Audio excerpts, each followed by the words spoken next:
రాజమండ్రి ప్రాంతంలో వరదలొస్తే కొట్టుకుపోయేటటువంటి గ్రామాలు కొన్ని వందలు, కొన్ని వేల సంఖ్యలో, లక్షల సంఖ్యలో ప్రజలు చనిపోయారు.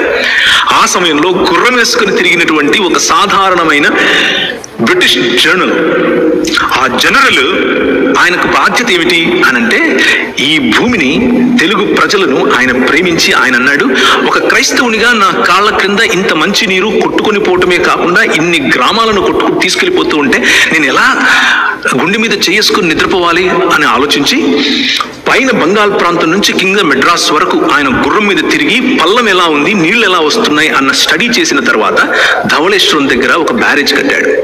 దాని కారణంగా వరద బాధితులు అయినటువంటి తూర్పు మరియు పశ్చిమ గోదావరి జిల్లా వాళ్ళు ఈరోజు ఆ మట్టి తీసుకుని వెళ్ళి ఏ ల్యాబొరేటరీలో ఇచ్చినా కానీ భారతదేశంలో ఉండేటటువంటి అతి సుభిక్షమైన, అతి సారవంతమైన, అతి శ్రేష్టమైన నేలగా చెప్తారు. కారణం ఏంటి అంటే ఒక్క మనిషి చూసిన విజన్.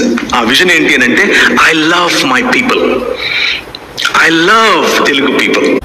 రాజమండ్రి ప్రాంతంలో వరదలొస్తే కొట్టుకుపోయేటటువంటి గ్రామాలు కొన్ని వందలు, కొన్ని వేల సంఖ్యలో, లక్షల సంఖ్యలో ప్రజలు చనిపోయారు.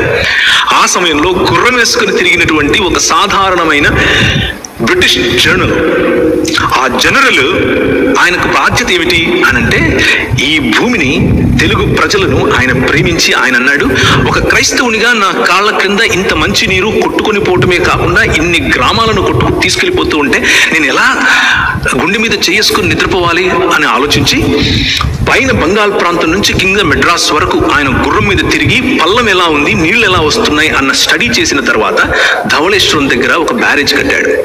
దాని కారణంగా వరద బాధితులు అయినటువంటి తూర్పు మరియు పశ్చిమ గోదావరి జిల్లా వాళ్ళు ఈరోజు ఆ మట్టి తీసుకుని వెళ్ళి ఏ ల్యాబొరేటరీలో ఇచ్చినా కానీ భారతదేశంలో ఉండేటటువంటి అతి సుభిక్షమైన, అతి సారవంతమైన, అతి శ్రేష్టమైన నేలగా చెప్తారు. కారణం ఏంటి అంటే ఒక్క మనిషి చూసిన విజన్. ఆ విజన్ ఏంటి అని అంటే, I love my people, I love Telugu people.